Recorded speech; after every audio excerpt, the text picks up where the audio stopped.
So as I remember originally, I don't know exactly how we met, but I know I wrote an article for a magazine that you had. It was like called what, Moscow International or something like that? I think it was it was Moscow Business. Moscow Business, that's it. Right. I think that's how we first came across each other. Yeah. And that was really, really early days. Yeah. We were just starting to come over before we even launched the agency over here.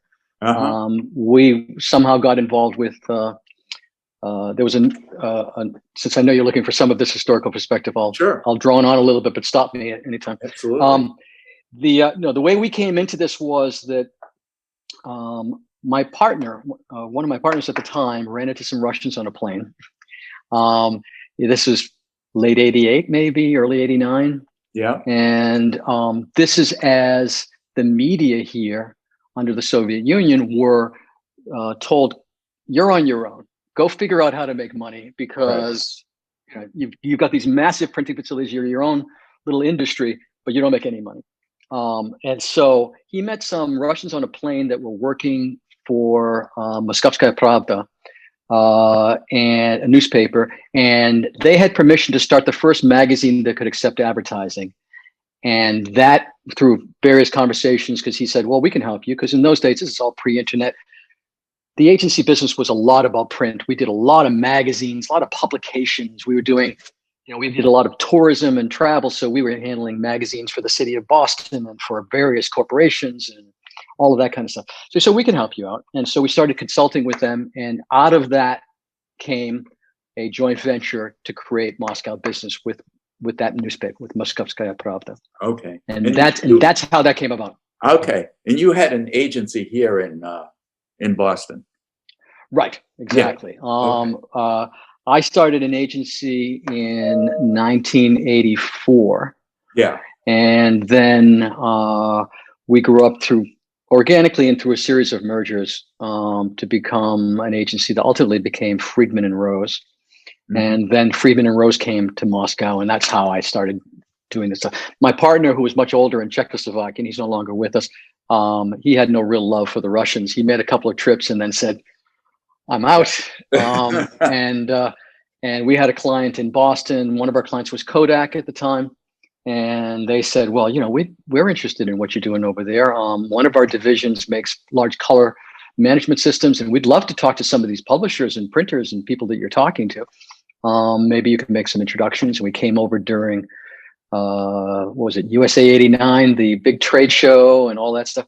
And so we started doing that. And that's a couple of trips that I made with my partner. And then I learned the way we brought the agency over was, in addition to helping Kodak out, and there was a Boston-based client, and we were sort of giving them an overture to just look at things here. I found out that Coca-Cola was opening their first bottling plant. So I knocked on their door, and suddenly we became Coca-Cola's first agency. Oh, wow. And then Merck Sharp and Dome. So we had Coke, we had Merck Sharp and Dome, now Merck. We had a bit of Kodak. And then the next big break was, the agency environment at that time was really, Young and Rubicam, Y&R. I don't know if you know these agency names, but big old guard agency, Y&R, Young and Rubicam, had a joint venture with Sovero, which is another large publishing group here in Soviet times. And they weren't really doing agency things yet, but they were just sort of trying to feel their way around. There was a professor who Ogilvy, at that time, Ogilvy and Mather, another big agency, was trying to make some inroads here, and they somehow got involved with some professor who also didn't know very much outside of the academic sphere of marketing. And little old us came in, and so suddenly we were the only ones really doing anything quickly. Wow! On the ground. 88 and 89. This would be like Perestroika. This would be like late '89 when we really started launching agency services for real locally. Yeah. So we were certainly the first independent agency. We were not part of a big network at the time. And argue, I don't know, you can debate about who's the first actual agency, but we were certainly there at the beginning. In fact, even before BBDO and other payment agencies came over. I briefed them, so I talked to them before they came over because I was interested in getting more things going, and we created, we launched the local, advertising association and things like that. So, but the big break for us was Y&R. The only account that they got, and they had it for less than a year, was Sony. It was an international account, and for whatever reason, Sony decided they weren't too happy. And they put it up for review, and we won it. And so then suddenly we had Coke and Merck and Sony, and on the back of that, I built an agency here, and we kept growing in Boston, out of Boston, and we had a little satellite in New Hampshire, and then we just sort of built it up, from there. I started going back and forth every 2 weeks from Boston to here. On that old Lufthansa flight that used to have to sit for 6-7 hours at the airport in Frankfurt. Right. Remember in those days? Yeah, I know that flight. Yep. And so I did that for a number of years, and then we ended up actually selling the agency. We sold it, got it back. We sold it to a French group. Again, this is all Alphabet City to you, I'm sure, but BDDP. Right. Yeah. Then they got acquired. We created an affiliation. They were buying us. It was on an earn-out basis, so it's in phases. And then they got bought by a British agency, which then was taken over by Omnicom. So suddenly we're part of Omnicom, and then they wanted to merge us with another agency, and we had an out clause, so we got out. Right. Got to keep some of the money, which was even better. Yeah. And we had an escape clause, and we became independent again. That was around '95. So, oh wow! And then we've been independent ever since. So, on that period before you were independent, you had at some point decided to stay there in Russia full time. Well, I was going back and forth, and my partner, who was older, he doesn't want to do any more traveling, and so the original thought was, well, okay, well, I'm young and eager. I was about 30 at the time, and he could sort of hold down the fort. We had a big team in Boston. I could use those resources, and I can come over here and start something up. Yeah. And so, like everybody else, I worked out of a hotel room for a little while. Like everybody. Right. And then got DoD permission to bring over laptops and things like that. Yeah. And then finally opened up an office inside of a hotel. And we lived through coups. And we went to the Sovietskaya, a small hotel. Like it's central, but it was a small hotel. It's funny because it was the first hotel that they brought me to on my first trip when I landed in Moscow in '89. And when I landed in Moscow in '89, it was night. It was raining. My first, step into the Soviet Union. Yeah. Didn't even understand Cyrillic at the time. Couldn't even. And brought me to this hotel, which is a very Soviet. Sovietskaya, very Soviet hotel. Right. I remember they gave me a little room. I had brought our CFO over, and we were starting to put some things together. And then they said, well, we have a much better room for you tomorrow. And I remember the next day telling our CFO, listen, I'll go check out the room. It's a suite for us.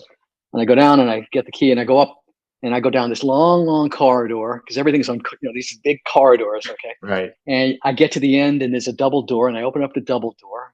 It's no bedroom or anything. I see double door. I open up another double door. It's a dining room. Okay. Wow. Huge table. There's a grand piano at one end. Okay. That I can barely see as I'm turning on the lights. And double door. Open up another double door. There's a big living room. Okay. The ceilings are enormous. There's huge pictures of Stalin, and an enormous couch and desks and so forth. I still haven't found the bedroom yet. I have to go back around through the other double doors. I finally find the bedrooms or the bathrooms and everything. It was just enormous. Wow. And so this happened to be, so I was just incredible. It was the kind of room where if the doorbell rang and you were on the phone, you couldn't get to the door before they started walking away, or vice versa. Yeah. And then years later, that room became our office. Really? We pulled all the furniture out of it and we put desks in there. And that's where we were when they were shooting, when Yeltsin was out in front of the White House and the tanks were there and everything. That's where we were ensconced. Wow. Yeah. And so when you went, was your motivation that this was a business opportunity, or was this an adventure, or was this a way to participate in history? I mean, what were you thinking? I don't know that I had any sense of history yet. I didn't. To think of something as historical, that's in hindsight, I guess. Yeah. But Okay. but going over, it was certainly exciting. I grasped the inevitability of the market. In other words, here's a market that has zero advertising. Right. Okay.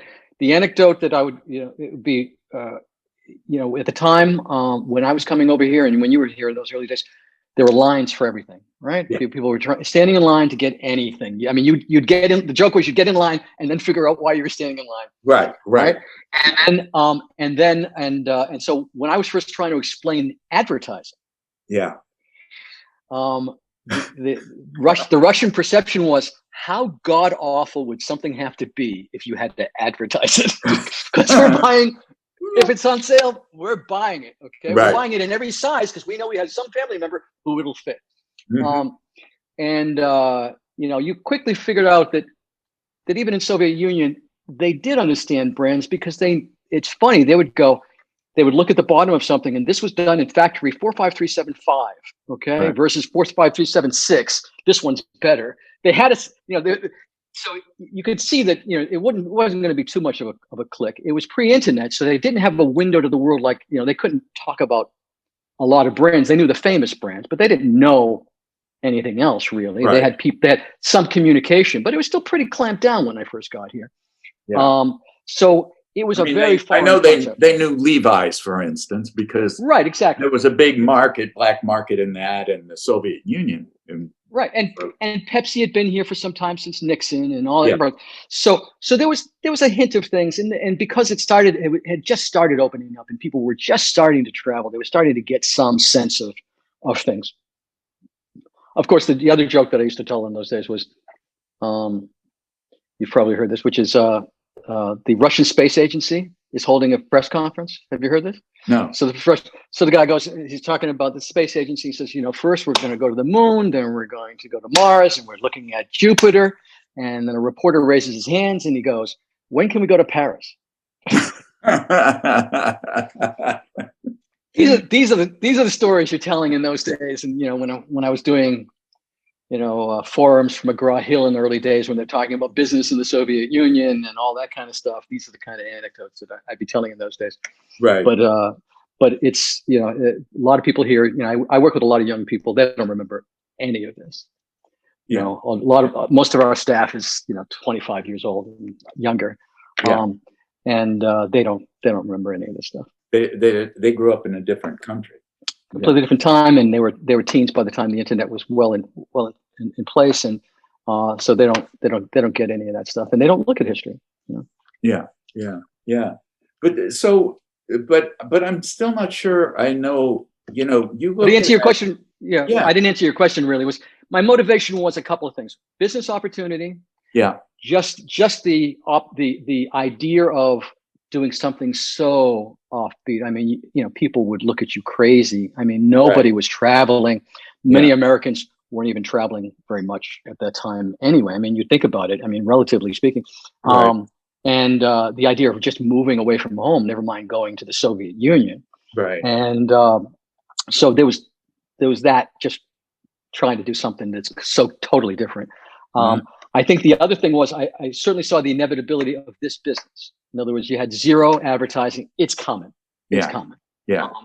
And we can be part of it. And it's now it's billions of dollars worth of business. At that time, it was zero.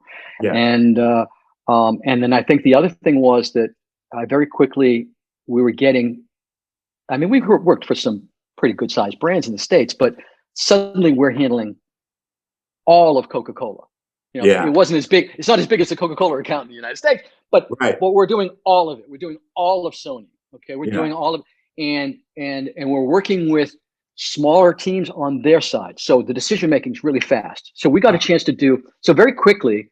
I got back to my creative roots, because I started as a writer, but then as you build a business, now you have teams of people, and you're moving further and further away from the thing that was fascinating, about my business, which is creating things, creating ads, communicating, Right. writing commercials, producing commercials. And so suddenly I'm here and I don't have that facility. I have to do it all again. So we started, so I think that was also part of it. Right. And then also, we could, we had the facility back in Boston, so we could even do these little, I usually call it a magic trick. I could go into a client, I could go to Sony in the morning, Moscow time. Right. I could have a meeting, or even not, let's say the end of the day. I could be there in the end of the day. I can get a brief. Okay, we have to get some commercials on the air in the next 2 or 3 weeks. I could get back to my office. I could write a couple of spots. I could send them back to Boston to one of my art directors. He could storyboard them. Yeah. Now the only communication we had was fax machine. Yeah. So he would draw frame by frame. Okay. The next morning I would come in to my office. Yeah. There'd be a roll of fax paper on the floor. Okay. Yeah. We would quickly take it. Okay. I had these big blackboards and I already put all the text in place. And I take all his pictures for the storyboard in place. Bang, bang, bang, bang, bang. I could be back at the client's office at 10 a.m.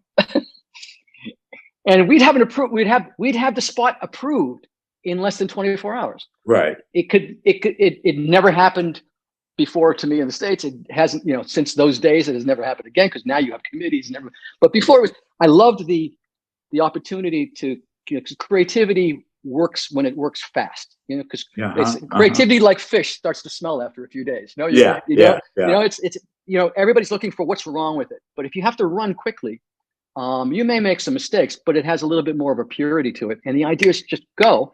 Right. And because the numbers, the money wasn't so huge, right? They had authorities locally, and they didn't have to go back to layers and layers and layers.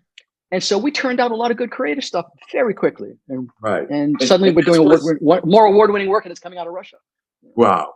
And this stuff that you were turning out was for foreign companies in the Russian market.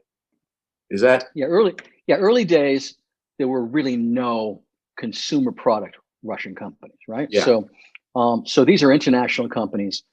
It's, like I said, it started with Kodak.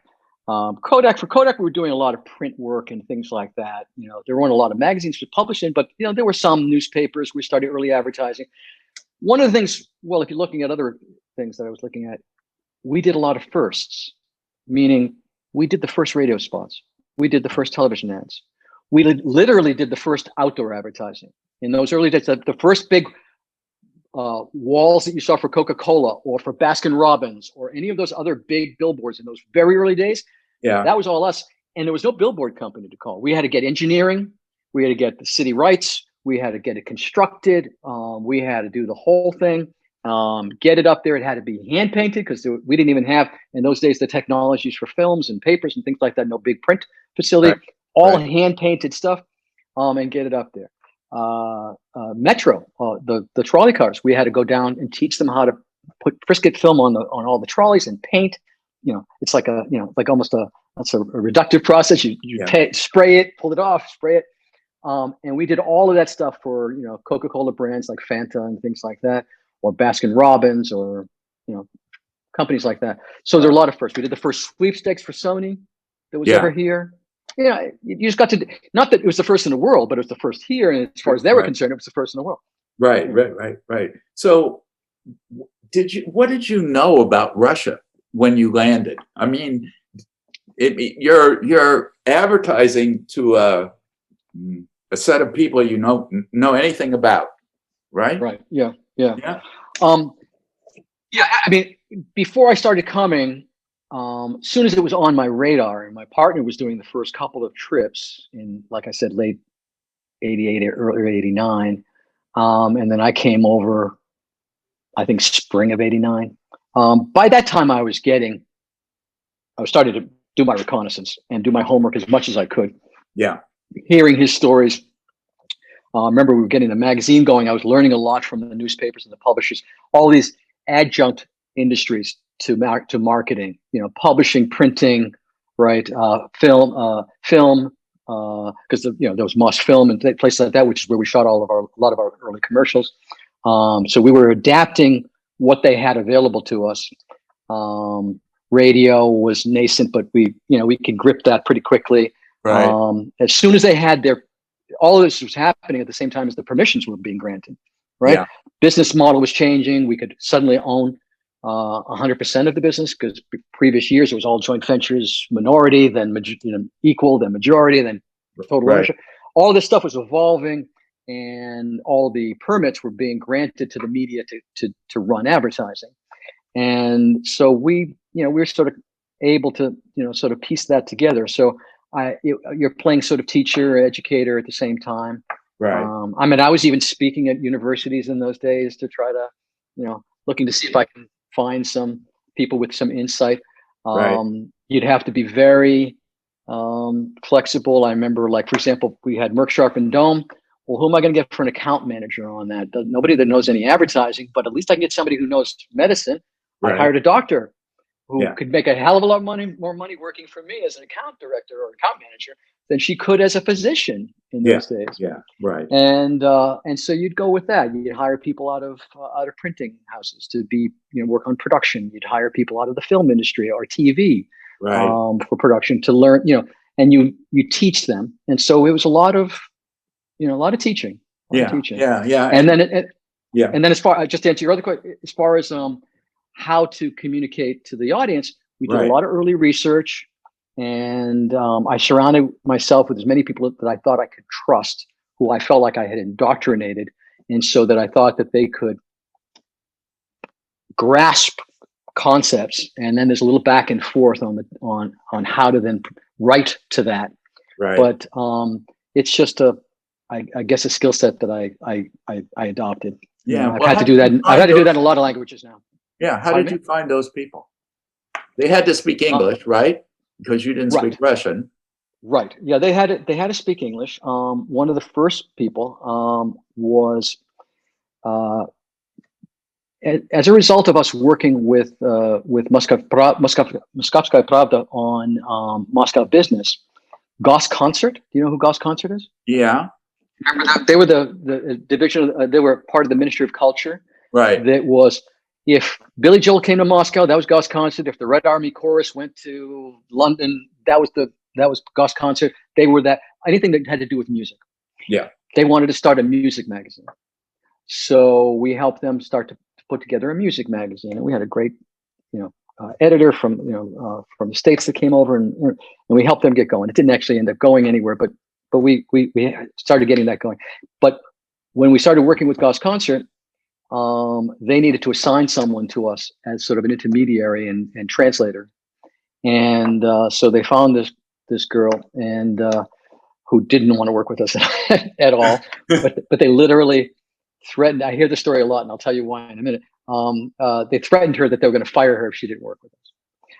So she worked with us as that, and as we got to, we started working with them on the magazine, and then I asked her if she, as I see that the agency business has an opportunity, because first it was all about the magazine. Then I realized, well, if I can make something happen here, and I got Coca-Cola now, and I got Kodak, I need to start to staff. And I found this, and I asked her, because I'd been working with her, and she seemed to get it. She seemed to understand. She had also had had some experience with one of the first private companies here, and so she was savvy, and so she didn't really understand advertising at the time. She said yes, but she said yes, and so she was my assistant for some time, and then as things grew, she became higher up in the hierarchy, and today she still is now the general director of the agency. Wow. So she grew up in the whole business, and so she helped pull that along, and I trusted her. And then I also married her. so along the way, you did trust her. You did trust along the way. Along the way, I trusted her enough, but she helped me. Then we were able to recruit. She's very good with all of that, and she was able to help bring in the right people. And she had a good ear for seeing language as I tried to evolve her, because there was a stiffness in the language in those, early on. There was no flexibility. You couldn't pull or tug it. And I was trying to, but it took a long time of working with that to try to, we'd bounce things. It would take forever to write headlines just to try to get some sense of creativity and a little bit of texture to it. You're a writer, you understand. I mean, it's also the struggle of writers to speak other languages because you want to be so precise in your language. You don't want to be speaking in pidgin language, or you want to be very precise, especially in the written word. Right. And so you have to really massage and really work it, and you have to build a certain trust with people, and then you have to test that copy, that text, in front of a number of other people, and then over time you start to get a sense of who you can trust to write stuff. It's still a challenge, but you learn a certain finesse in how to manage it and work with creative people. Yeah, and so personally, you must have had to start studying Russian at the beginning. I mean, I started to engage in that kind of back and forth. I mean, yeah, I'm still terrible, but I you would think after all these years, but no. And my son and we have a son together who speaks fluent Russian and English. And I started studying in Boston, at a language school in Boston, and I started studying there, and then I have had several teachers here. Just not enough of it sticks, but I get around and I get along. I mean, I served on several boards here where nobody speaks English. So I managed to get along. I usually have some interpreter there to help me through the business bits because, business Russian and Russian can be very different things. Yes. And of course, during my time here, words have been introduced into the vernacular, because a lot of the terms that we use in my business did not exist. Yeah. Some of them have been completely just transliterated, and others have been pieced together from whatever Russian, way that some academic has decided it should be. Yeah. But in the process, you've learned what the sensibilities were of the Russian consumer. Yeah, I think that what you really quickly learn is it's not as daunting as you think, because I've had to work in other languages too. And what I've learned is to try to focus on the things that make us different, not the things that make us the same, because that means you can eliminate 95%. It's all the same. I mean, from culture to culture, there's a lot that's the same. Yeah. Because what motivates people is pretty much the same. I mean, they may be at a different level of maturity from market to market, certainly sense of humor can be quite different. But a lot of what motivates people is pretty similar. So you very quickly try to focus on just those things that are different. And I found that was my shorthand to understanding a culture and being able to work in it. Because it's not just Russia, right? I mean, we work across the CIS, Ukraine, et cetera, et cetera. So there are a lot of subtleties there. A few years ago, we went into Cuba. So I'm working there. There's a little bit of a Russian-Cuban thing going on. We're doing quite a lot in Spanish language, which I also had never done before. A little easier for me. I studied that when I was younger. I've seen the pictures of you with the cigars on your Facebook page. So as an aside, how do you get into Cuba with a U.S. passport? The first words in Spanish that I relearned was "Don't stamp my passport." Also, I learned how to say "I'm Canadian." Okay, that's good. But these are early days. In other words, in 2002 was my first trip to Cuba. Yeah, and it was my brother and I. And my brother was living in England. He actually worked in Russia too. He's a lawyer, but he was living in England and still lives in England. But he had a flat in London when he first moved there, and he walked into a restaurant. There was kind of a club, private club kind of restaurant. And so he really enjoyed his time there, had dinner, and then said, "How can I join?" And the owner happened to be right behind him, and he says, "You're a member, I'll send you a bill." And he became a colorful character that's become a good friend of ours. And he led trips to Cuba every year with a small group of British guys. And so my brother said, "Why don't we go?" And I'll try to keep this short. But he said, "Why don't we go?" And I said, "Well, we were talking about this." I said, "Well, Chris, I'm not a lawyer. You're a lawyer. I mean, it sounds like you have more to lose than I do, but we both live out of the country. So we knew that we're not trying to leave from the US. So we don't have to do any of that stuff, right? We're going to come from London. We're going to come from London. Right. And you're going to come back there. And we're going to come back to London. So that makes it a lot easier right from the beginning. Right. We learned that the Cubans are very happy to see us. Yeah. right away. They were very happy. And when you ask them not to stamp your passport, they don't stamp your passport. And they kind of knew the game. Yeah. And so that's how we went for many years. And then when they changed the laws, as the laws evolved, Right. I fell under some general licenses. So I've been going there legally. We've actually acquired a media group there, so that's one of the general licenses that still exists even after the Trump changes. Yeah. And so I mean I can't open it. And also I have a Russian company to bring there. So the Russian company signs off on things. I'm not technically running a marketing group there, which is still a little iffy. But there are many businesses, internet and telecoms and banking, that all have general licenses. We ran a huge festival there across all of Havana. We've done some very big things in Cuba, working with the government. I've worked with the Ministry of Tourism, Culture. We've gotten very embedded in Cuba. It's all sort of on pause because of COVID, but we've done some big things there. One of them was as a documentary. I'll send you a link. And so we've not had too many problems. Okay. Let me go back to the only Russian link to bring you back to Russia is that I've had more cooperation with the Russian government in Cuba because at the embassy they have nothing to do.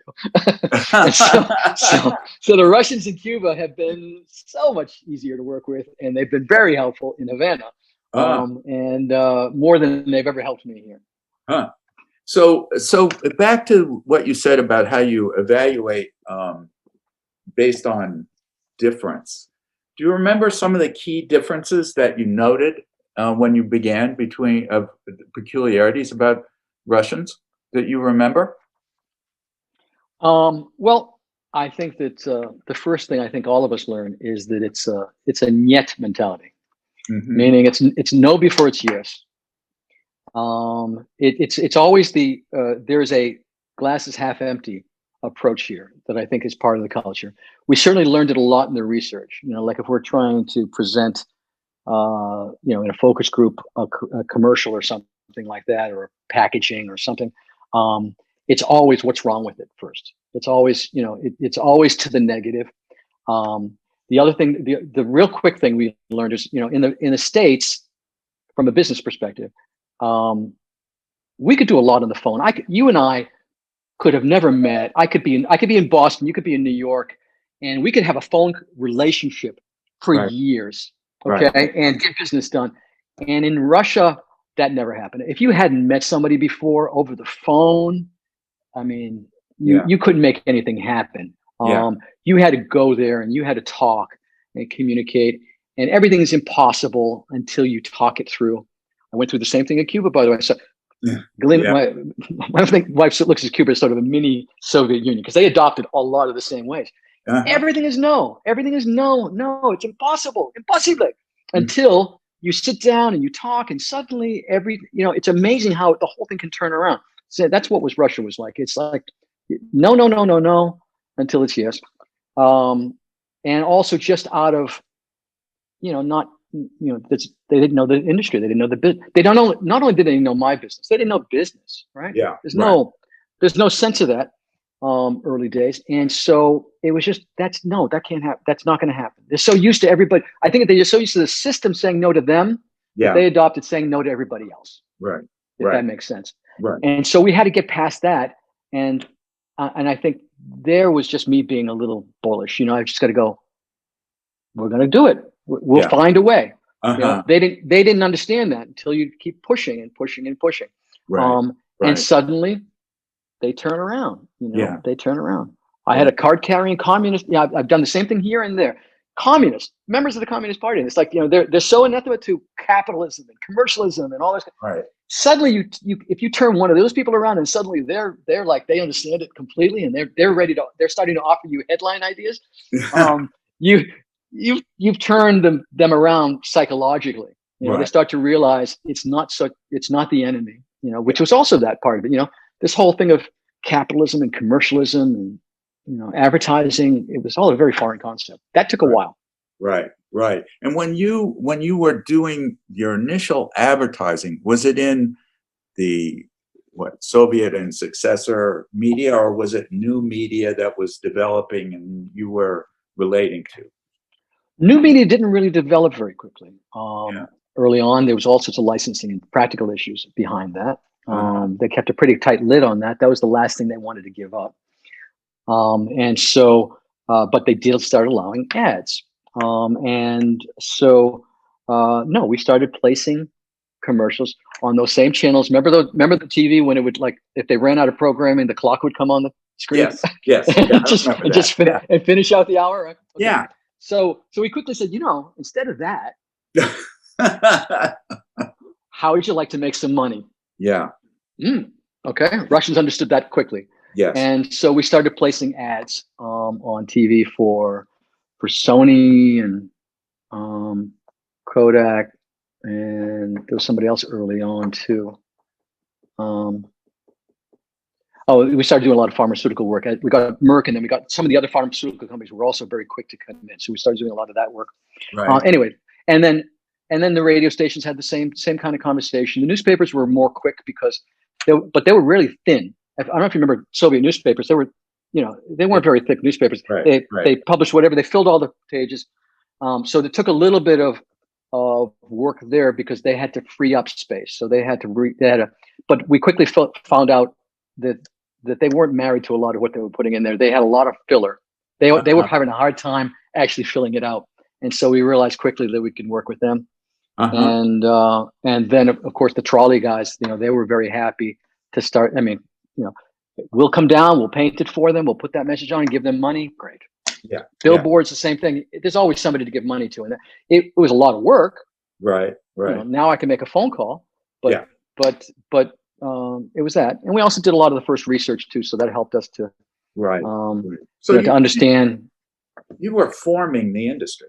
You were. Yeah. No, we did it. We were. No, we're in the history books here. I mean, we started with that. We did we started the International Advertising Association here. We're founding members of the American Chamber of Commerce here. We just because we were the first ones here, among the first wave here. Right. And so when you say we, how big were you at that time? How many staff did you have? Well, we had about, I think in Boston, we had maybe 25, 27 people. We had a few more people in a little satellite up in New Hampshire because we were hitting a lot of ski resorts. Right. And then here, within the first year, I think we had about a dozen people or so. Yeah. And then it grew up from there. And also we started as an advertising agency here, pretty purely.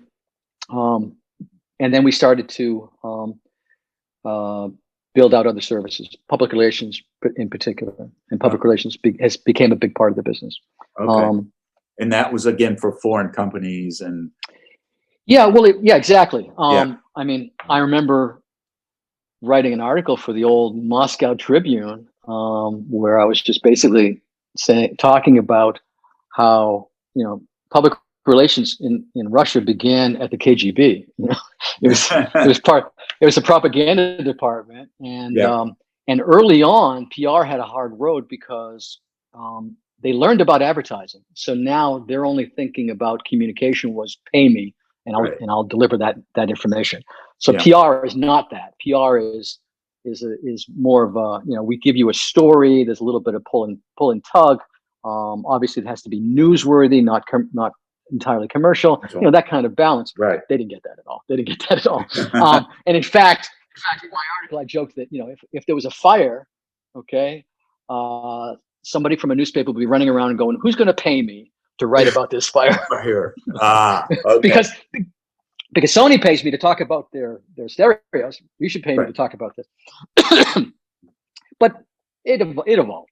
And again, that was a big niet. We're never going to get media to write about things for free. I'm going, yes, you will. Yeah. We will. Trust me on this. We're going to get there. We're going to do this. Yeah. And that has been, by the way, every time we've tried to evolve the business from advertising to PR to once we started embracing the internet in Russia, to social media, to digital advertising, to all the things that we're doing, to influencers. Every time it's because I'm trying to be ahead of the game. So Right. it's one thing after everybody sees it being done. That's easy. Right. But at the beginning, when you're trying to explain, this is what's about to come, and we have to be ahead of this curve. Yep. You got to take our people and you got to go, no, it's going to happen. Trust me. Show me. I'll show you. No matter how many times I've been right before, it matters nothing to the Russians. I see. Okay. Yeah. Because it's the first no. You have to get through 2 or 3. It's something new. Yeah. And I mean, everybody's resistant to change. I mean, that's a a position for almost anyone. But that's a default. But for Russians, it seems to be particularly acute, in my experience. Yeah. Less and less. I mean, obviously, we've got a whole generational shift here now, and and we've got some bright people now. That now you're hiring, and they've had experience, and they've been at 3 agencies, and now it's a different game. They've had a sense of it. And of course that could be good or bad. Sometimes they take baggage from other agencies too. Right. But for the most part, at least they understand the game. You're not teaching them from step one, and more importantly, they grew up exposed to it. Yeah. Remember that the people I was trying to get to do it had no experience of inhabiting it. They didn't see it. Right. So everything was just, I had to bring lots of examples, show them lots of materials, really make them understand why this was necessary, and get them to understand once there's a competitive frame. Yeah. I mean, if you have a monopoly in everything, maybe not so much. But once there's a competitive frame, once there's a Pepsi and a Coke. Yeah. Right? So we did, we were in all those, when they were talking about the cola wars in the Soviet Union, we were on the Coke side. Right. Okay? Right. And when did you start to see Russian agencies, Russians that mirrored your kind of work? Pretty quickly. It mostly came from the media side.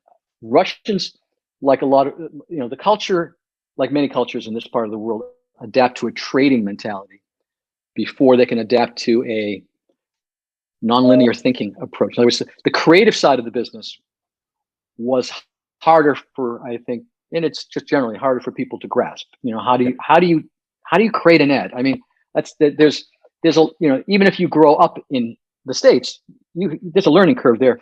But buying and selling something, okay, there's a TV station there.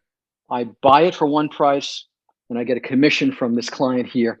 Right. Okay, I mean, buying something. So they get that. So they quickly grasped that, and Russians really went quickly. And of course, it went the Russian way. It got very corrupt. People got killed. All the same story like in everything else. And so that's where the companies grew up, is to become media brokers more than anything else. Okay, they call themselves agencies.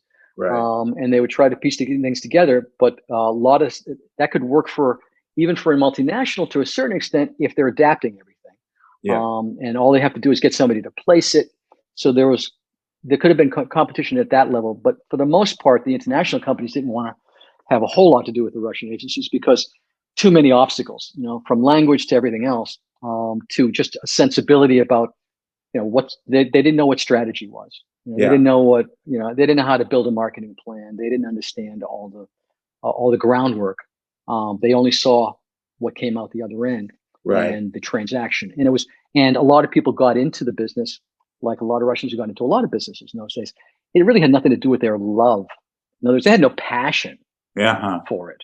It was a business that they identified as something that they could do to make money. Right. It could easily have been any other business. And that's why you saw a lot of Russians moving from business to business. It didn't matter because they didn't grasp career for anything other than a means to an end of making money. There was no sense of, I'm working for myself, for my betterment. There was no self-actualization and any of that, right? I mean, everybody had a job. They had to have a job. To get a better job, they had to belong to the party. There was all of that in their mind. So early days, it was difficult to get people to, it was hard to identify people who could love advertising. One of the things I had to do was make them love it. Working for me.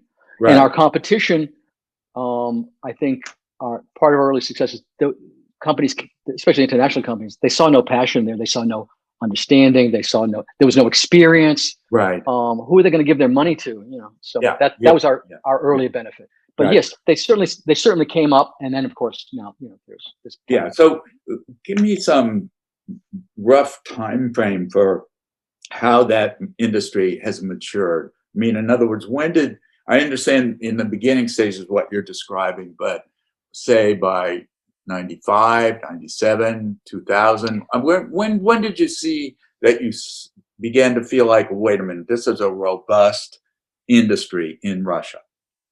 It became, I'd say, it started to become very competitive in the mid 90s, like 96, 95, 96, 97, somewhere in there. Yeah. You started, I noticed it's when you no longer knew who everybody was. You know what I mean? It's like Yeah. when suddenly you're going, who? Uh-huh. Some little group out of where? I don't know. Suddenly you started seeing people because it was growing quick. Okay, it was, Uh-huh. and it's all around you. That's the other thing, is that people are seeing what the evidence of our work is everywhere, and Yeah. so people wanted to get in on that, and it's a service business, which means low, at least what's perceived to be a low threshold of entry. Right? There's no, you're not running inventory. You don't, you can run an office out of the middle of nowhere. Right. And at least in those early days, there was that ease of getting into it. So I think that's what attracted people. So yeah, it started getting very competitive there. And of course, the other thing that happened was that all the multinationals were coming in, Uh-huh. and so I would say that if you were to interview some of the other agency guys that were here at that time, the big guns that were coming in, we were their training ground. They would come in, offer our people twice as much. Yeah. And we had trained them up for them, and off they went. We ended up with a lot of alumni. We stayed friendly with pretty much everybody, but a lot of our early people are got into very high powered positions at other agencies because they had no one else. They didn't want to go through what we went through. Yeah. And so we were training people up, and in those days you'd pick the handful of people that you want to retain and put some golden handcuffs around them, but you can't keep everybody. Right. And so there'd be a churn, and so that's when you could feel it. It was right around that time, because it wasn't just the locals. In fact, the early competition for us was never really the locals. It was the other international agencies, and especially the big networks, because they could come in, and they're mostly competing with us. Actually, early on, they were competing more for talent than they were for accounts, because most of them were coming in with business that they had international contracts on. So they were competing for talent. Right. They were competing for talent, and they were also making the market more expensive because there was more demand. Uh-huh. So they were making media more expensive. So if you're trying to get a sense of the dynamic, that's what's happening, is that competition for talent. Media now is becoming more expensive because there's more companies, more agencies. Okay, but an international thing. The Russian agencies were coming up and they were nibbling, but they didn't get to become a real force, I think, until the 90s. But they were getting big. On the media side, they were getting muscle, and then once they had a certain amount of muscle on the media side, they could build up their muscle on the creative side. Because now they're making money. On the media side, who specifically would you think of? I'll have to go back and look there. None of them are here anymore. It's okay. It's okay if you don't. I can't remember. I can't remember all the names. But I can. If you need some blanks to be filled in, Galena will have a better memory than I will. So what happens in 1998? A lot of them have been absorbed. A lot of them have been absorbed into other companies or into international companies, and lots of partnerships came in. A lot of these agencies then linked in with international companies, just like we did. Like I said, we sold in 95 or thereabouts, and then ended up getting it back. So a lot of agencies were like making deals, just like they came after us too. Yeah. Okay. And so, but you became independent again in 95, and you've remained that way, right? Came in 98. We were from 95. 95, we started our affiliation. Then the purchase kicked in. Yeah. And then in 98, we got out just ahead of the first crisis. Which happened August 17th, 1998. Right. And that crisis, as I remember, brought a massive exodus of expats and these predictions of the end of expansion of Western business there. Right. That was the first purge. And Yeah. it was dramatic. The reason why I can remember the dates so vividly, because I was in St. Petersburg and we were launching RGR's first tobacco factory in St. Petersburg. And we're sitting at the Palace, okay, where we just done a launch. Yeah. And we're getting calls from our people about suddenly all the ATM machines don't work, that there's no way to get cash. The markets, supermarkets are being raided.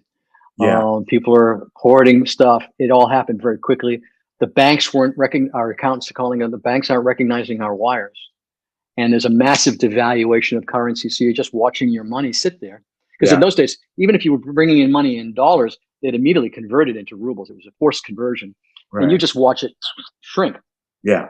And so it got very difficult very, very quickly. Yeah. Yeah. And at that time, did you consider leaving, closing up shop? No.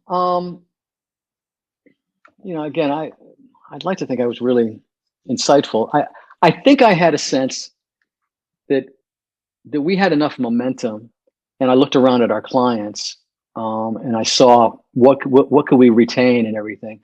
And we all knew that it was going to be tough because we're all in the same boat, and at that time, we're still small enough that, I'm, very friendly with all the GMs of the client companies. You're talking to them. Most of them are expats.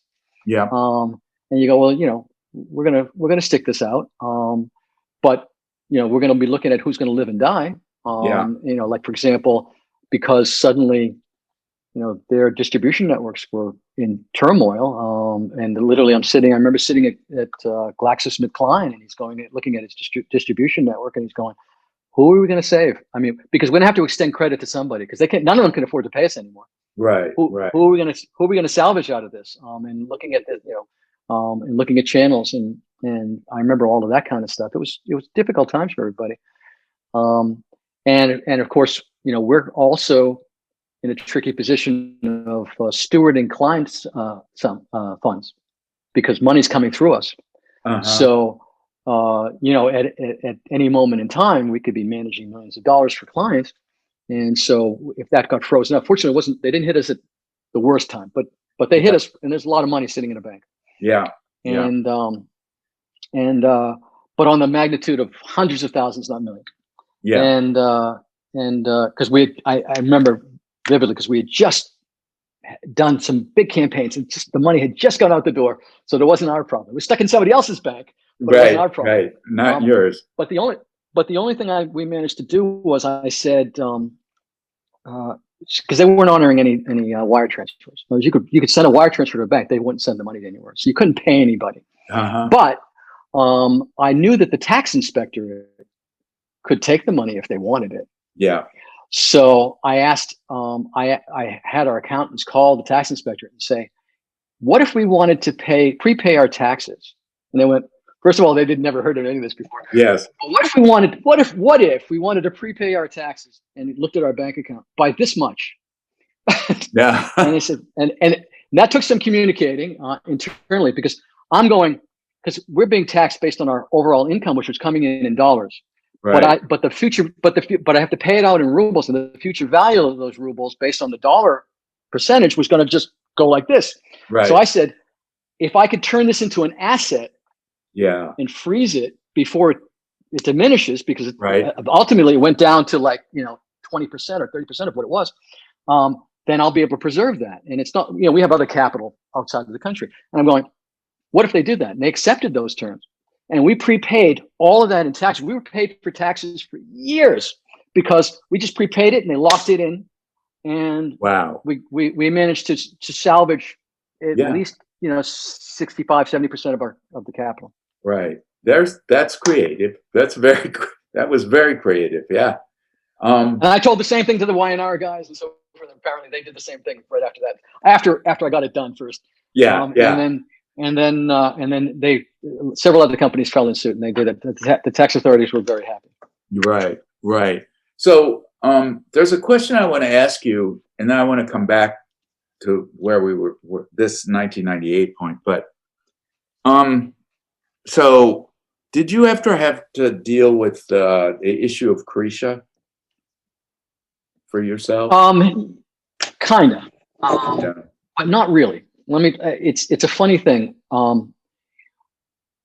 We bumped up against it because our clients were constantly being, although they were multinationals, they didn't get too much, but occasionally they would get assaulted here and there with odd things, especially if they're dealing with their retailers and like more of their distribution and things like that. But Galina, our general director, my wife, we were approached at one point, but she was approached by some guy. It's typical classic racketeering kind of thing, saying, I'd like to talk to you about your security. Yeah. And yeah. it looks like you've got things to protect. Although they once they were in, they don't quite understand our business. It's not so easy to muscle in on us, right? Right. But we'd been in business for years by then, and 3 or 4 years, and so Galina just said one thing, which was, "Do you really think we lasted this long without our own Krisha?" And which was brilliant, because he had to go away going, "Oh my God," because this was during what I used to call disorganized crime period, and he had to go away wondering whose toes he was about to step on, and was it really worth it to him? And for this business that he doesn't understand what we even make, right? And he went away, and we were never approached again. Yeah. Okay. Funnily enough, I had a similar circumstance. I don't want to tell my own stories because I want to hear yours, but no, I'm happy to hear it. Yeah, but I opened a business center in Yaroslavl, in tourist hotel in Yaroslavl in 1995, and at those days, there was no fax machine, publicly available fax machine, or any internet connection for people traveling. So we thought, oh, okay, we'll put this in this hotel, and the hotel manager was very happy to do that. And I had another partner who was then later the general counsel for the KHL. So those were my partners. So the first day the door opened, there's this Chechen guy, comes in a sharkskin suit, very well dressed, comes and says, "Who's the owner?" I was there. He says, "If you don't have a partner, I am your partner." Right. And I said, "Go talk to this guy and this guy." I never saw him again. He never bothered me. But there was a system there that you had to conform to in some way.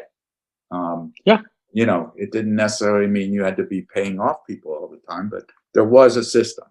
I mean, I know a number of people that have had horrible things happen to them, and and we all knew Paul Tatum, who got gunned down, and it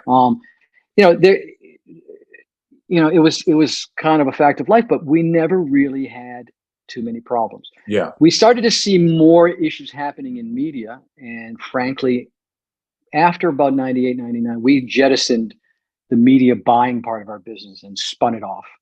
We took our media team, or the head of that team in particular. He was very interested in starting his own business anyway. So we just sort of backed him and spun that all off and put it as a separate thing so that it could be a black box, quite frankly, because it was becoming troublesome. Because,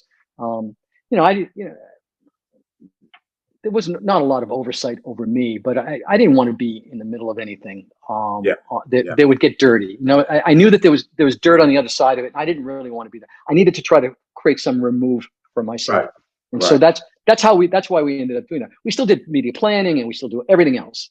And to this day now, we were back into a little bit of, especially because it's digital and things like that. But we still basically work through this group that we set up, or that he set up, and that we own a piece of, and that's been clean for our hands have been clean anyway. Right. Which it was messy. I think was a general approach among many people in those days. With the Russian Yeah, yeah, partner, yeah. took care of No, we've sort of permitting and we've agencies yeah, and things like that, right? yeah, I mean, like I said, that was our only real experience on the business side, and even for personal safety issues, I've never really had a problem. I Yeah, mean, other than to say that, yeah, somebody blew themselves up in front of my building. Somebody got gunned down. Somebody got gunned down in front of us.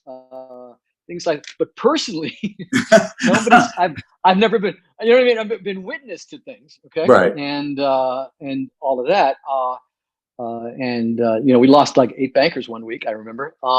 But I've never had any real issues here, and most of the people I know have not.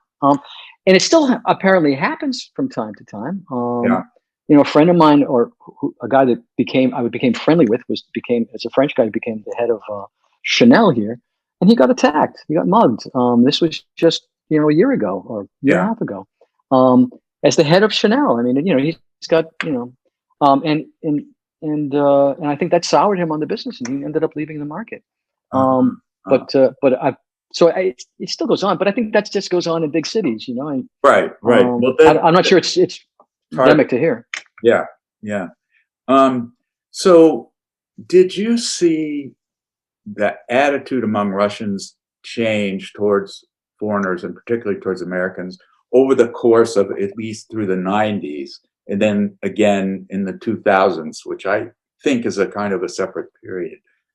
But Well, early on, there was clearly a fascination with Americans and with Westerners in general. And they certainly early on, there was, I wouldn't say humility. Russians are not known for the humility, but they had it in check. And so they were more willing to learn. mm-hmm. I think that what happened here is that at a certain point, it's like, little knowledge is a dangerous thing kind of an approach. So I think that it wasn't. I don't think that we went through a really nasty, at least in business, we didn't go through any nasty anti-American sentiment that I experienced. But I do think it was, hey, we don't need you guys as much as we needed you before. We don't need you anymore in some cases. You know what I mean? I think it was more of a, it just made sense. We learned. They felt that they learned enough. Uh-huh. So that's why you started to see, and if they started to prove themselves, and also, by the way, during those heated period, everybody was a genius too. So I mean, they knew what they knew, and which wasn't enough to get you through a bad time. But in a superheated economy, you're making money. You must be a genius. You must have learned everything you need to know. In fact, you probably know more than they know now. Right? Yeah, yeah. And that's the kind of attitude that I think became pervasive because the arrogance grew way up. Uh-huh. And of course, also the whole Soviet structure fell away. Right. Right. When we were having our early meetings at the Mezzanodnia, the Intercontinental Hotel, right? Remember the guy, the place with the big rooster in the middle of the the hammer Arm & Hammer built it, right? Yeah. So I could walk right into that hotel. A Russian would get stopped at the door. Uh-huh. Yeah. Okay. Yeah. And when Galina one time was coming in to meet me, they took her into an interrogation room. It's like, you must be a hooker coming into an international hotel. Right. And every Russian that came in had to show ID and blah, blah, blah, blah. Okay. All I have to do is speak a few words of English and they don't even look at you. That flipped right around. Okay. Yeah. Because early on we had all the money. They had no power. Now they have all the power and the money. Yeah. And it's changed dramatically that way. And then, I think as different kinds of businesses expanded, we got another wave of expats coming in because they needed different kinds of specialization, more sophisticated banking, especially investment banking and learning how to manage markets. And as the stock market grew, and they needed to bring in a lot of finance professionals, a lot of real estate professionals, a lot of other kinds of people, right? That started coming in, and that was the second wave. But the first wave was and more brands. But the first wave was the big multinational brands, the service companies, the lawyers, the accountants, the advertising guys. We were all sort of on the front line. Yeah. And then you went through a couple of waves depending on what the country needed and how it was evolving. Uh-huh. And so the financial guys, I mean, so that must be 95, 96, 97, somewhere in that area, right? Yeah, heading into the 2000s, that's when it really started getting hot. Okay. Yeah. And also companies were starting to Russian companies were starting to go public on international exchanges, and that became a frenzy. Yeah. And I don't know if you've read any of those prospectus, any of the prospectus of a company going public, a Russian public company going public in those days. But they would go, and this guy's been to jail, and this guy's been to prison, this guy did this, and nobody cared. And Yeah. it's all laid out for you. If you want to read through it, probably nobody even read it. It's just Right. But here it is, and it's going to go public, and it's going to be this, and you're going to make a bunch of money. It's all speculative. Right. And it was and all so, ADRs at first, right? The, ADRs at first, and then direct listings. Let's see, this would have been a little bit later, early 2000s. Because in addition to the agency, there were certain companies that needed more internal expertise, marketing, PR, investor relations, financial communications, and there weren't a lot of people in the market to do it. And so I got asked a few times to sort of be an outsourced executive. So I would split my time. And so, for example, if you remember Golden Telecom here? Yeah. Okay, well, Golden Telecom came out of several different other companies that were here in telecom. And they put those assets together and they created Golden Telecom. And I was brought in at that time. So I became this guy that taught companies how to walk and talk like a public company. Okay. So, Okay. so and how to communicate with investors, even though they had a bunch of international people in various stages of it, they didn't have enough muscle to be able to put it all together. So I suddenly became that guy. So I did that for so trading on the NASDAQ or trading on the London Stock Exchange. So, I'm the guy writing the governance thing. I'm the guy writing the annual reports. I'm the guy you're talking to investors. I'm the guy putting together the road shows, teach you how to do public company stuff. Right. And those were Russian companies. They were calling on you for your expertise. Russian companies or Russian companies that may not, may have listed, like, for example, it's a Russian company, but it's really incorporated in the Netherlands, going on to the London Stock Exchange, but yes, it's basically Russian assets being bundled up or otherwise packaged and then put on the exchange. I also went to work. I also was I've been on boards at an investment bank and so forth. So I got to see inside a lot of deal making. And during a time when they're throwing lots of money around, it was just an incredible time when it's too much money, and for the caliber of the people that were managing it. And so where are any nodal points in how these begins to change? 98 is a nodal point in some ways. When else? Well, 98 was a big wake up call because that was a big pullback. I think that, but as a result of that, when the internet bubble in the rest of the world sort of exploded, we weren't there yet. We were not in the middle of all that yet. So we didn't suffer from that pullback. So Russia had a chance to sort of advance a little bit. The other thing that happened, I think, out in 98 was that it was the first time Russian brands had an opportunity. So suddenly companies like, you may not have heard of, but like Wimbledon was a company that became a big juice and milk producer. Right. Never would have happened before because it was suddenly international brands weren't trading with some of these distributors, and there was a pause in the market, and imports weren't coming in to the same degree, and suddenly they were becoming much more expensive because of the exchange rates, and so they've created an opportunity, which is the same kind of opportunity that was created recently with the sanctions. Where you create a vacuum, right? And Russians are very good at filling vacuums, and they will come in and fill that in. So brands started growing up. This last wave with the sanctions, and because remember, we have sanctions against Russia, but then Russia goes, well, you sanction me, we'll sanction you. Right. Which only hurts the rest of us. You're going to sanction our people on, somewhere they can't travel to the United States anymore. You can't do business with their bank.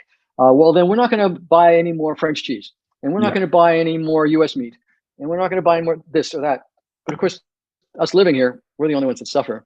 And there's a Russian expression, you like this, when how do they go? When they bomb, how does it work? All I know is it ends with "we bombed Voronezh." I can't remember the exact translation, but basically it's sort of like, you poke out one eye, we'll just poke out the other one. What are we doing? You're hurting us here. We're just going to hurt ourselves here. Right. It's like that. Yeah. It's it's kind of a crazy situation. But what that did was suddenly now there's Russian cheeses, now there's Russian produce. There are other brands coming from other parts of the world. It's not a U.S. centric phenomenon anymore, or just a Europe-centric phenomenon. The Chinese are here, and everybody else is here now, and other brands are building up, and there's more sophisticated capital understanding of how capital works here, and and banking is become a different thing here. So it's these catastrophes have definitely created opportunities for the Russians, that may not have happened if they hadn't had these little interruptions. Right. And so, from your point of view, I mean, consider like when this book gets read, it'll be read mostly by Americans. And there's very little knowledge of Russia currently in the US. And I would say people would say that, well, maybe there's not really a market economy in Russia, that it's authoritarian and dominated by state-owned or state-dominated industry. What would you say about that? I would say that they have no clue of how sophisticated this market has gotten, especially in the last 7 to 8 to 9 years. I would go, there are some things that are easier to do here than there are in the States. Before you had, you were able to pay for your parking meter by phone in the United States. We could do it here for years. Public transportation, the city's been cleaned up. It's been, at least as far as Moscow is concerned. I know Moscow's not a microcosm, but Moscow's 14 million people. Most visible, and most major cities are like Moscow, and they have another 12 with a population over 1 million, 13. And so, all the major cities are more or less like this now. If you talk to the kind of marketers that we deal with, I mean, it's very sophisticated, home delivery of everything. I can get a vaccine. I just got it yesterday. I can get testing. I've been able to get testing for 6 months. Somebody comes to my house if I want them to. Wow. I can get just about anything I want to get here now. It wasn't like that too long ago. I used to complain about I can't get decent meat anymore, beef. Now I can. It's as good as anything I used to smuggle in from the United States for all these years. Right. I think I've got great. When I got my first appreciation of Russia was when I started going to Cuba, because I used to travel out of Russia to go. I got to get out of Russia because it was always this is a reflex, and I was always traveling, so my bags were always packed. I started going to Cuba, and I couldn't wait to come back to Russia. It was so much easier here. Cuba, you have no idea how farther back it is. It's a great place to visit, but I'm starting to do business and had an apartment. I was actually at one time a resident in Russia and a resident in Cuba with an American passport. Got asked a lot of questions. Wow. Okay. Because I was doing everything officially. I was staying in an official flat there. And I was going back and forth. But suddenly, when you have to buy eggs, it's no longer a vacation. You learn everything's different. So I became a new appreciation here. And then because I travel all the time, I always think about buying stuff when I'm traveling. If I'm going to need some clothes, that's on my list of things to do when I'm traveling. We'll go shopping. That's part of the process. Bring stuff back from the States and things, just like I did in the earliest days. Crates of stuff coming back. Right.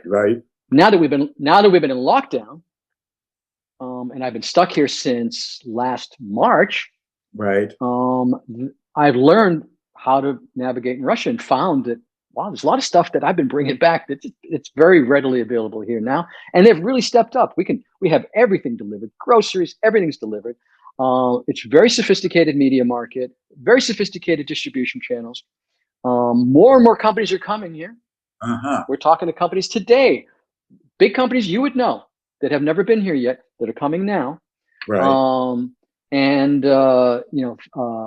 Fast food, et cetera, is becoming more of a phenomenon. Yeah. Beyond the Wendy's and the McDonald's and things like that, it's become it's getting much more sophisticated. Papa John's is a client of ours. They've got a couple hundred units here already. Yeah. Yeah. You would if you're talking to somebody in this, an American, you go, you could live quite comfortably here. You would be fine. You would not feel a sense that you're in some third world country, which is probably what they think it is. Yeah. You would not, as an ordinary business person, you'll find that there's still a difficult bureaucracy. You'll find that there's still a corruption, but that's in a lot of places. Yeah. You'll find that, and if you're at high levels, you might find things onerous. A friend of ours just, was EBRD. He was, locked up and then on house arrest for a long time. He was being pressured out of some money. I mean, it was all concocted. Yeah. But those things happen. If they want you, they'll get you. Yeah. You just read about Navalny coming back, and what an Right. idiot! I don't know why the hell he came back. Yeah. But so things can happen to you. Things Yeah. can happen to you. But if you're coming here and you're doing ordinary business and you've got a decent partner and you can learn the ropes, or Right. someone who knows the ropes. Right. It's not a hard place to do business. Right. It's really not that difficult. And your clients are primarily foreign companies at this point, or not? Yeah. Yeah. Yeah, they've always been mostly multinational companies. And occasionally, we're working for a Russian group here or there. Usually it's like some kind of, association kind of a thing. Like, we'll get a project like energy drinks were under assault.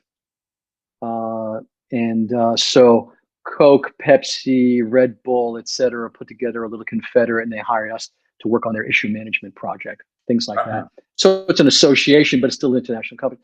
Or we'll work for the Russian Hockey League or something like that. We'll do things like that. But most of our stuff is more mainstream packaged goods. Right. The reason why we've done pretty well during the crisis, during the pandemic, is that some of the businesses that were hit hardest have become a smaller percentage of our business. We used to be a lot of tourism and travel. It's a small percentage of our business now. Now most of our business is in consumer packaged goods, in food particularly. So like Tabasco, companies like that, or a lot of European, Italian brands that you may or may not know. You would know them, but anyway, but a lot of food brands, and then gaming.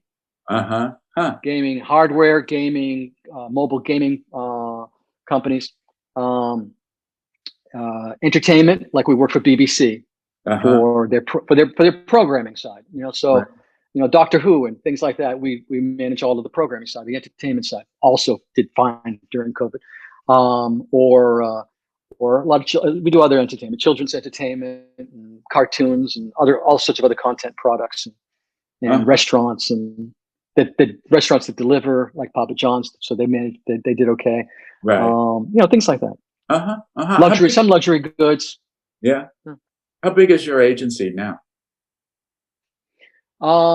There's about 42, I think, people here now. 42, 43. It's not enormous, but but substantial for what we do. Yeah. And then we do, we have a lot of people in the field, we say, and we've got a lot of freelancers, a lot of people that have to do promotional. I mean, we may have several hundred people before COVID in the field doing promotional work and things like that. So we've got teams that promote all that kind of stuff. There's a lot of ancillary stuff like that. And you've been doing all your work remotely through the pandemic here. Yeah, but I mean, we adapted pretty quickly. We put everybody at home in the very earliest days before the lockdown. So last March, and everybody adapted pretty quickly to it. Yeah. Well, yeah. I live in a place where I mean, we were, people are not adapted. yeah, it was, So, yeah, yeah, it was tricky. I mean, we were shooting. I mean, we had to continue shooting spots and content during yeah, COVID, and so we actually got out like in like April. We had like the first spots out, so we got actually quite a lot of publicity just because we were actually able to do it. How did you do it? We had to do a making of to show how we managed to stay inside of apartments and do everything through Zoom basically, right, right. and find a director of photography whose live-in girlfriend happens to be a makeup artist. So it's all that kind of stuff, and work out of another apartment in his building, and it was a bit of a tricky bit, but Yeah, yeah, we've managed to adapt. yeah, We're not doing a lot of live stuff. Our events business, of course, has dried up quite a lot, but because we're not doing a lot of live things, but that's coming back too. yeah, There's rushes. People are open. Things are open here essentially. By mandate, we have 30% of staff have to be at home. yeah, In businesses that can do that, not in retail necessarily, but in certainly in other office businesses by mandate. And there's a bit of a curfew for restaurants at night. I think at 11 o'clock or something like that. But I think that's being lifted. I went for the vaccine yesterday for Sputnik.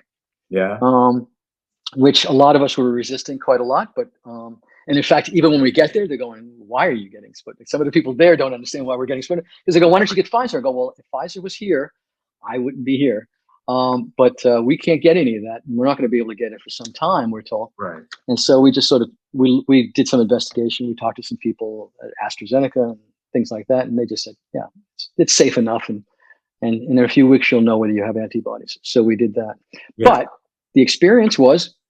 They've opened up a lot of centers that they're putting it out through their traditional state-run medical centers, Right. and some of the private international ones that like European Medical Center and things like that. Although they're charging the vaccine's free, but it costs you €670 for the pre-consultation, the post-consultation. Oh. Okay, yeah. So we decided, hey, they opened up a center at GUM. Yeah. So four of us walked over to GUM. Right. And upstairs on the third floor, and you've been to GUM, recently enough that it's all, it's all been redone and beautiful. And on the third floor, they built it's purpose-built little center with 4 doctors there, all painted beautifully and everything like that. They took us in. You wait in line, but you wait a little bit. They bring you through. They've got volunteers out there working the line, making sure everybody stays in order. And when it's all over, they give you ice cream. Wow. Wow. And it didn't cost you €670. Zero. Even expats, zero. You show a passport, you get your vaccine. Yeah. Fantastic. Anyone over 18. Yeah.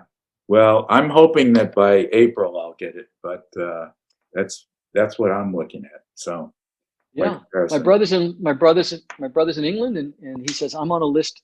I'm looking at maybe June, and I'm going. Biden's going to have 100 million people vaccinated in his first 100 days.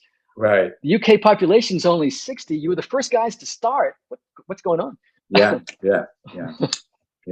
Well, there's a lot of unexplained what's going on. So a lot of incompetence in this world among people who made their reputation being competent, Yeah. So no can-do attitude here in America. It's no. So anyway, I don't want to go there. That's a rabbit hole. I understand. I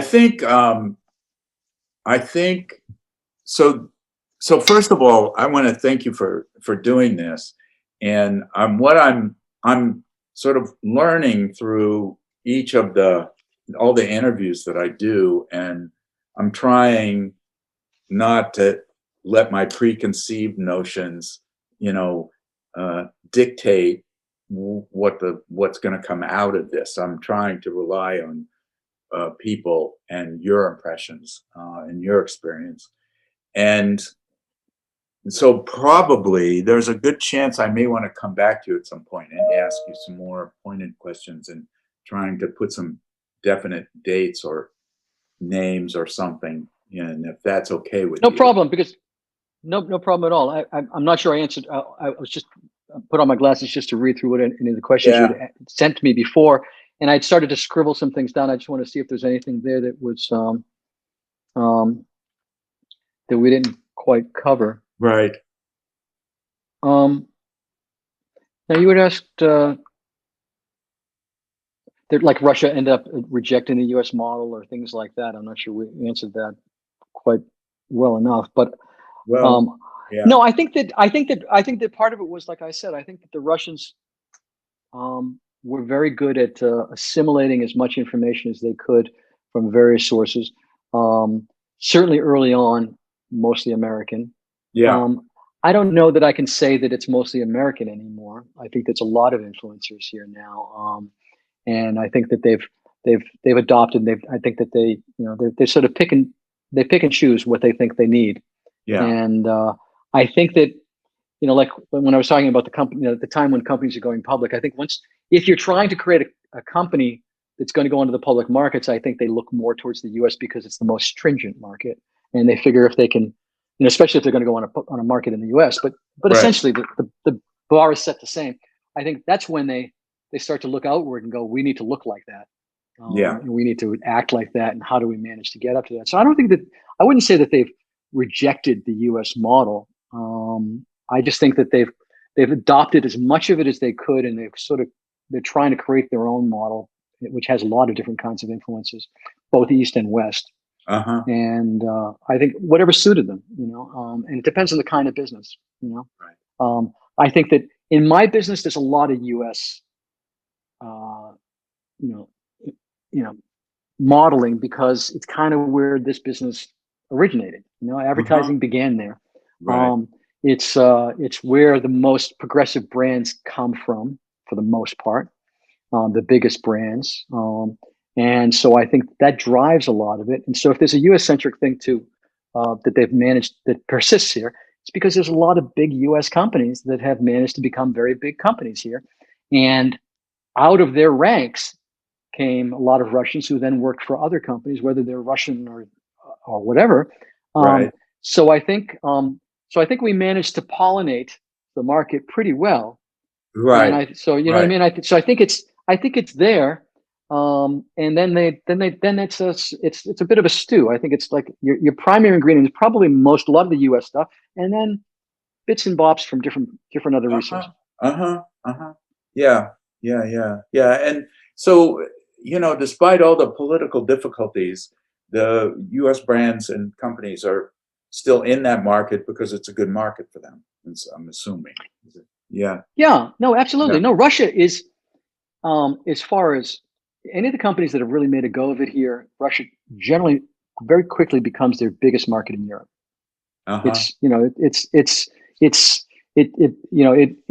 They very quickly realize that they have to run things, that it's a tail wagging the dog if they think that they're running it from another staging point in Europe.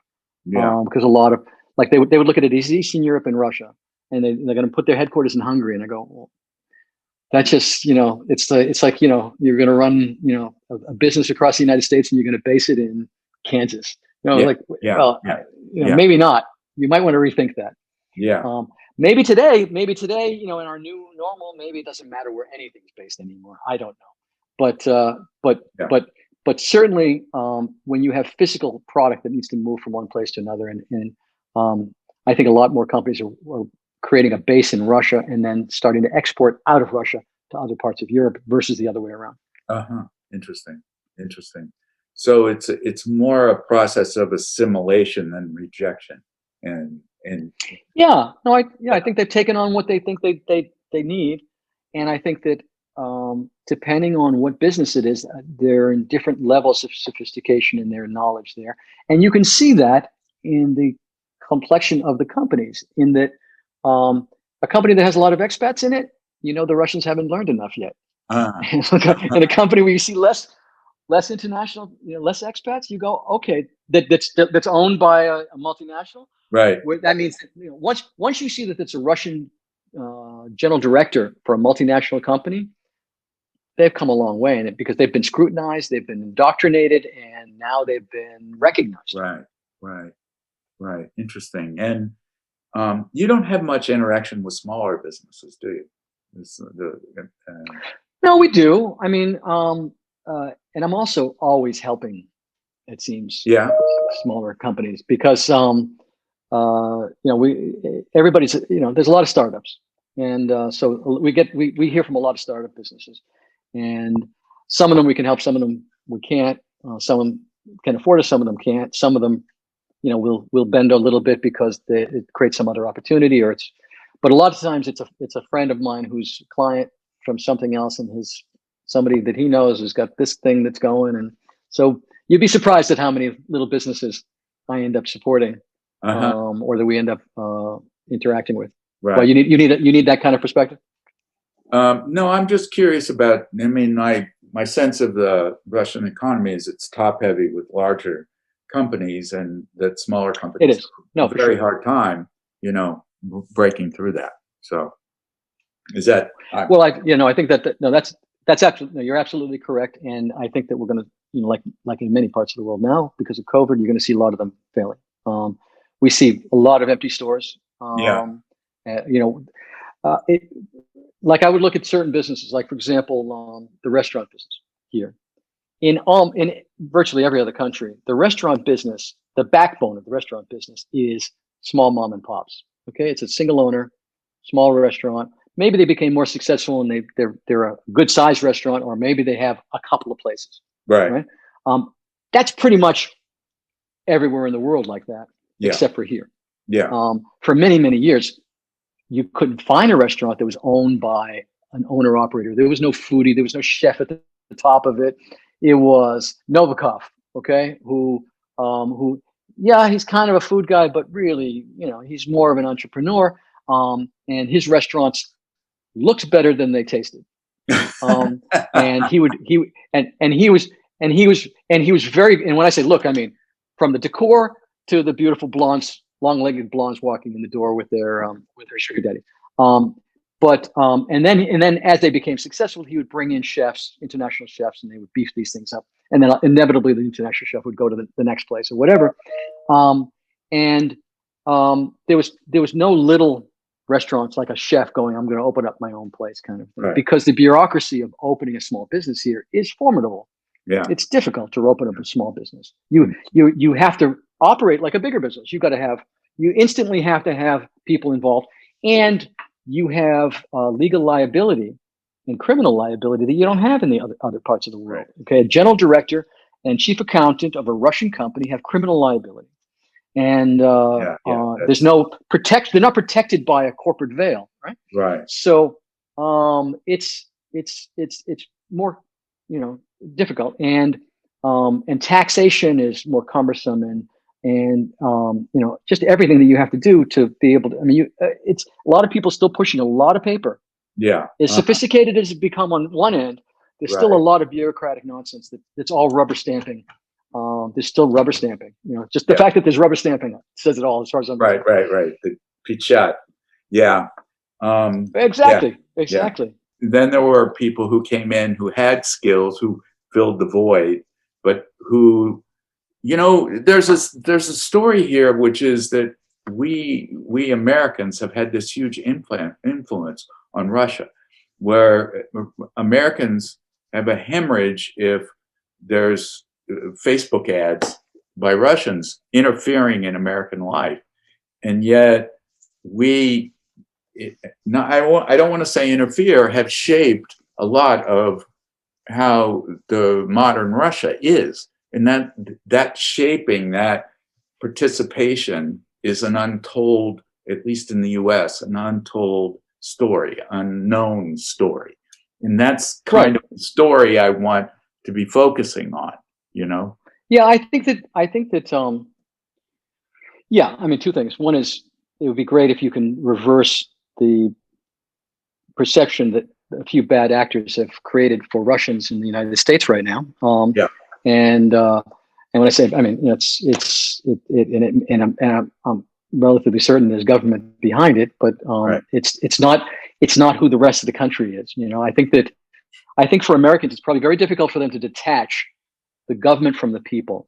Yeah. I think Americans are very bad at being able to figure that out.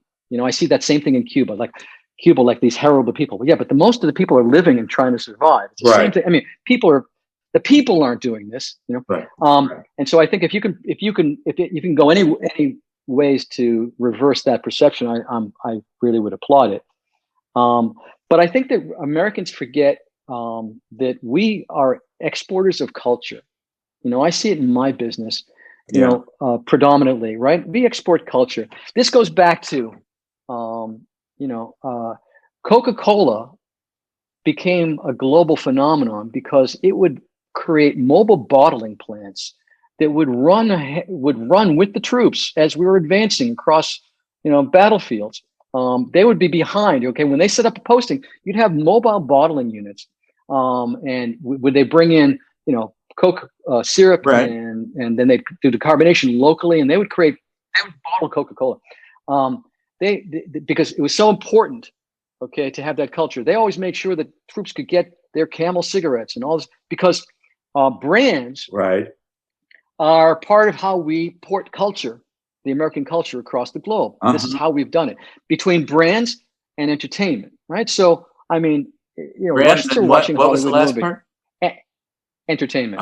Brands and entertainment. Right. I mean, which is another way of saying brands. I mean, the U.S. brand of entertainment, in movie making and so forth, is the predominant movie brand in the world. I mean, the Indians talk about their Bollywood, but other than that, really, we are the chief exporter of entertainment around the world. Right. Which we're also seeing play out in gaming, although the Chinese and the Japanese have certainly played their role. Yeah. But a lot of it's based on U.S. concept of entertainment. Their battles, their westerns, their robots. There's things that we created. And so I would say that beyond the people, we're just really conduits for advancing this culture that we bring with us, that is all made up of all these things. And because we're a consumer nation, right? So I mean, when we travel, this is what we bring along. And so and so when we're here and we're bringing in these brands, you know, one of the first things we look at when we're looking at a brand is, I mean, there's really only about a half a dozen different directions that communications goes in. Okay, one of them is territory. So in other words, and the territory, if it matches up with the brand profile. For example, Swiss watch. Okay. Yeah. You wouldn't say Polish watch. Right. But you would say you could say Polish sausage. Yeah. Exactly. So there are every nation has its things, okay, that you can do. And American has a lot. Okay. So it's Coca-Cola. It's, you know, it's a lot of these brands that came here. Okay. That's what we were exporting, was culture. And it's become an association with our Americanism. We even do it ourselves. As American as apple pie. Okay. It's like Coca-Cola. It's, you know, it's, you know, what one comedian was joking. It was like, you know, I think Lewis Black was saying, you know, in Italy, Jesus is like the Coca-Cola of religion. You know, like Christianity is like the Coca-Cola of religions. You know, because you're trying to draw that parallel of, you know, that's how big it is. Okay, it's a brand. Yeah. And I think that's something that might be worth communicating, is that it's not just us being here. It's everything that we represent being here. Yeah. And in our suitcase is our virtual suitcase, or figurative suitcase is the brands and all the other things that make up the culture, entertainment, that make up the culture of the United States. Right. No, that's very important, and it's very important, and part of the. Look up the Coca-Cola story, because it's actually very poignant. I think it's because that's the way, that's sort of leads the battle charge, and I think that you know, very quickly Russians, when they were asking for, you know, when you're traveling, when you're asking for things, they went from category of item, bring me, say, blue jeans, to bring me Levi's 501s. Right. I want, not just a stereo. I want a Sony Walkman XXX. You know, it's very quick to, you know, for people to grasp, you know, the brands and how much that is part of the culture. Yeah. yeah. No, that's very important. Yeah. So as I said, I think that initially the book was about America's attempt to remake Russia through forming the new business, new institutions, helping to write the Constitution, the land code, the corporate codes, all those things were US consultants, stock market. Mm-hmm. And Yeah.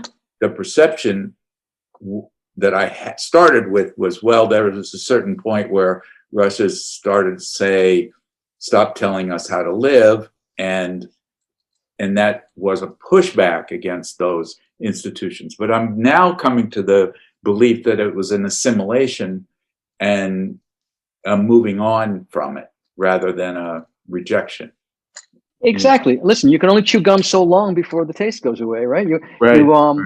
It's. I think that they got that, and as I said, I think it was sort of a hopscotch thing where certain industries early on, and they learned what they learned there, and then when they had to get to other industries and other sophistication, they, people have come in here in waves, right? They've left in waves. They come in waves. So it depends on what's going on. Like right now, obviously, as like fast food has been over the last number of years has been growing, and there's more and more brands coming here, so you see them wanting to bring in more expertise.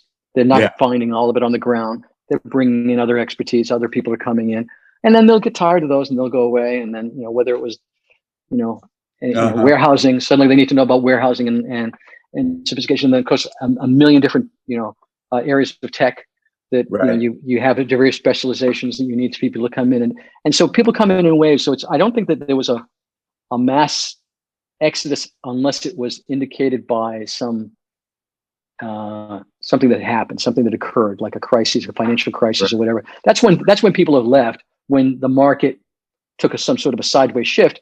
And then by necessity, the Russians stepped up. That's one part of those are some of the bigger hiccups. And then over time, just the slow assimilation. And then also the international companies are going, this expat cost me a hell of a lot more money than this Russian guy. Right. And at a certain point, they go, we don't need to do this anymore. I'm not going to pay this package. Before we were getting what do they call it? Not war pay. What was it? Hazard pay. Hazard pay, right. They were getting a big package, hazard pay, relocation, housing, drivers, everything, schooling. Those packages got to become enormous and unwieldy. And so at a certain point, that breaks. And, and so that's also, there's a number of different influencers, I think, or drivers, let's say, that I think have changed the complexion of the workforce here. Right.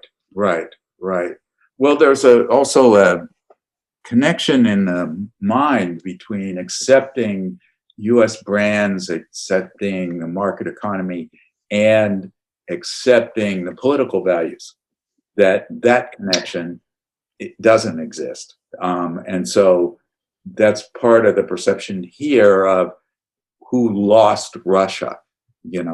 When in fact, there's a disconnect there, and I'm not sure how far I can go in that. I'm more interested in showing the ongoing influence and the inflection points of that. But I think that's part of the perception from the U.S. If you don't agree with us politically, that means that something else about how you live on a day-to-day basis. Sure. I think that. There is a lot of corruption here. I think that there's not as much corruption in the United States, but I think people tend to lie to themselves about how much corruption there is in the United States. And everywhere else for that matter. So in other words, it's not specific to Russia. There's a bit of that. There is some, all sorts of other cultural things. We work with like companies like Starbucks. Okay, well, if Starbucks takes a position on gay rights in the United States, how do we handle that here? That's difficult. Okay? Right. Yeah. When we have Samsung, okay, we handled Samsung for 20 years. We've handled Samsung. And we've gone through 5 Olympics with them, Uh-huh. and we did Sochi, and Okay. and at that time, there was a lot of, I mean, remember that in addition to managing all of their PR and all the rest of all the things we do for them, we have to scenario out what will happen if there's a terrorist attack at Sochi, and what will that impact be on that brand. But also part of it was also, well, there was a lot of gay rights issues at that time, and Pussy Riot, and all the rest of those things are happening.